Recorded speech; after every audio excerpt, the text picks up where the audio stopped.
সব ঘটনা ঘটাইছে doctor Yunus, professor doctor Mohammad Yunus. জঘন্য ক্রিমিনাল।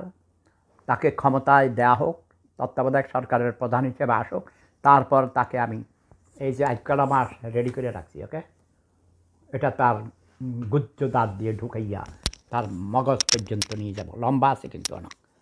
আমি এখন এই এই এই লাঠি ধইয়া আমাকে হাঁটতে হয়, আমি অসুস্থ।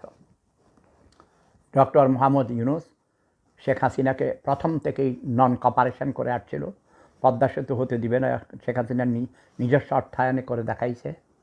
শেখ হাসিনার মতো এত যোগ্য নেত্রী এই পৃথিবীতে গত 100 বছরে আসে নাই, আগামী 100 বছরও আসবে না।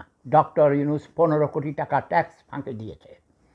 গরিবের রক্ত শোষণকারী এই সুদখোর ঘুষখোর ডক্টর ইউনূসকে নিয়ে যারা নাচানাচি করো, তোমরা আগামী 3 মাস পর টের পাবে যে কত বড় ক্রিমিনাল।